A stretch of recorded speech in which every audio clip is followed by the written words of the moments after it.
I'm sorry. There was no need for that. I mean, to tell you the truth, there's never been anyone who can get under my skin quite like my brother. Oh, but if you think that was angry, you should have seen me after his thievery. Did he? Yeah, did he storm off? I can't say I'm surprised. I mean, you weren't happy after it happened. Seething. He wanted to take me out, and I'm not even joking. Mum came to me one day and said Esau was planning to kill me. Whenever my father died, that'd be it. I think I pushed him over the edge with my joke. So I kept asking Mum, do you think he saw what we did? Yes, I wanted him dead. And not just for what he'd done to me either. You see, you have to understand what it was like growing up. Dad was, well, weak. He was passive. And Mother made it very clear she had a favourite. Do you have any idea what that does to a boy? I didn't realise it at the time, but she even used her dislike of my wives as an excuse to ship Jacob off to safety. See, Mum had always been really good at manipulating him. And my father, I mean. She always had this way of getting things just however she wanted them to be, you know? And she said to me I should go and stay with my Uncle Laban, her brother, just for a little while, you know, until it was safe to come back. But she said to him, my father, that she was really fed up with the freaky Hittites, you know? I mean, that's what we called Esau's wives, Judith and Basemath. She said that if I married one, she'd go nuts. So she suggested that he send me away to find a wife among our own people. Maybe to Paddan Aram, where Laban lives. Smart, eh? I mean, in fairness, they were a bit of a nightmare, those Canaanite women. Of course, the next thing I know, poof, he's gone. Just like that. Word reaches me that Dad has sent him off somewhere to find a wife. Strict instructions not to marry a Canaanite woman. Fantastic. Stolen birthright, stolen blessing, and now I find out my parents hate my wives. Of course, I married another woman then from our own people, but it did naught to change the standing of things. No. What's gone is gone, including my brother, who I would not see again for a long, long time. And so, a new chapter in my life had begun. And as badly as the last one had ended, this one opened in a pretty amazing fashion. Now, I've mentioned before how my family was pretty tight with God, right? But to tell you the truth, I'd heard all about him, but I didn't really know him.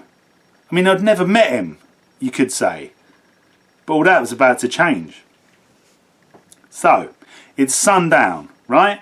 I'm lying down to go to sleep, middle of nowhere. Rock for a pillow, because, you know, I'm hard. And all of a sudden, I wake up in this amazing dream. And there's this stairway right there, going all the way up to, well, heaven, I suppose. And there he is at the top. God. And he speaks to me. And he tells me he's the God of my father. And he's the God of my grandfather. And he makes some amazing promises. He said my descendants would be, well, a lot. And we would spread out everywhere. And all the people of the earth would be blessed through us. That's pretty spectacular, right? I woke up in the morning, I was buzzing. I was like, God was in this place, and I didn't even know. So I turned my rock pillar into a rock pillar, and I renamed the place Bethel. And I promised that if God did all that he said, he'd be my God. Buzzing. I was watering my father Laban's sheep when I first met him. Jacob. Mouth agape like he'd never seen a woman before. Rushing over to help me like my hero. Can you believe he started kissing me? And he began to cry.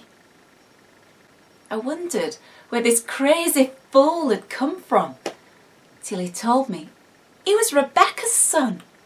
Love at first sight, for sure. She was like no woman I had ever seen before. I didn't know whether to laugh or cry when I first saw her. I think I might have done a bit of both.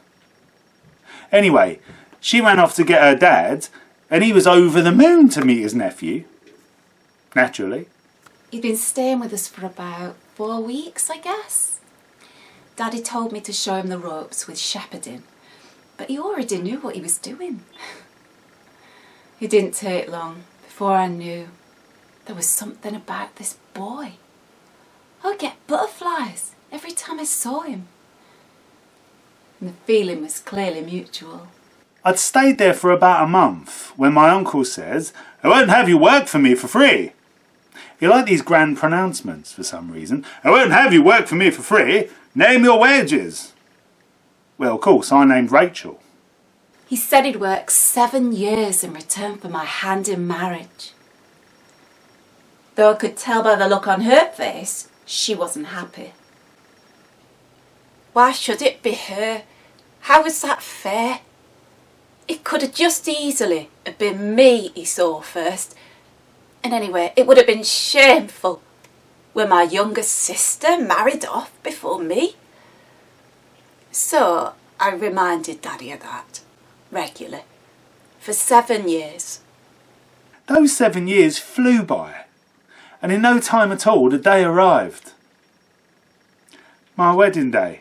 When the day arrived, me and Daddy put our plan into action. I was so angry. I wanted to tell him. I wanted to warn him. But Daddy would have killed me. So I had to shut up and hide away. Now look, I know what you're thinking. How could anyone not realise? But it was late. It was dark. I'd been drinking. A lot. It was my wedding day. And she was wearing a really thick veil. He was so angry. He stormed in and started shouting at Daddy. I worked 7 years for Rachel. For Rachel. And you gave me Leah? Why have you deceived me? I mean, look, the irony ain't lost on me. Me and my mum tricked a firstborn out of what was supposed to be his.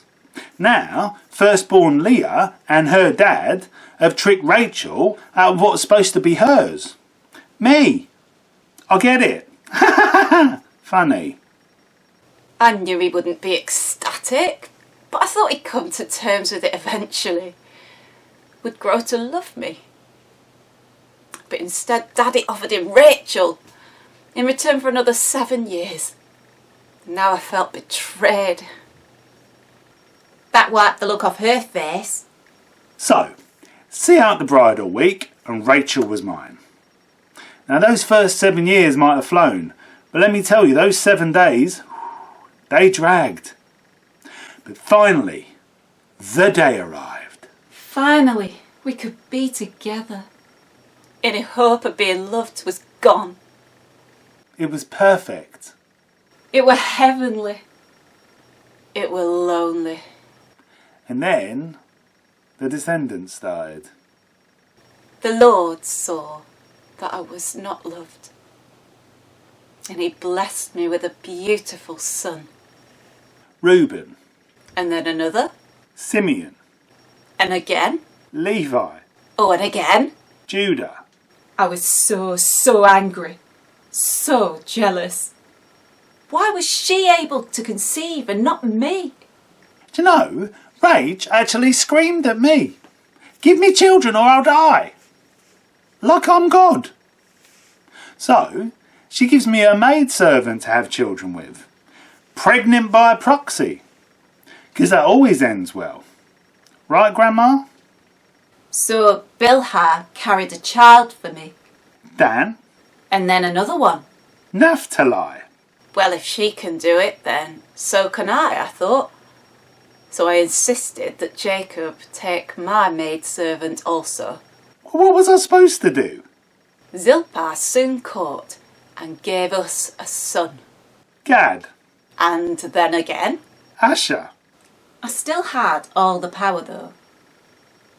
Jacob loved me.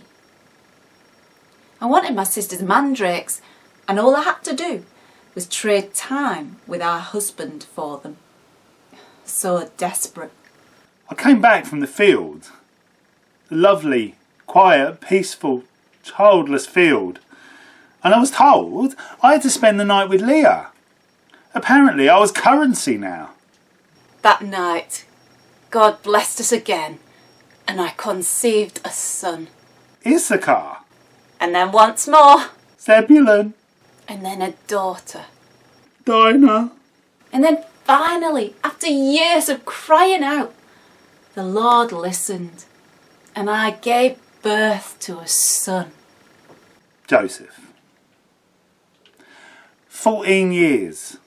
2 wives, who gave me 2 concubines, who altogether gave me 12 children, and measured time with me in terms of mandrake plants.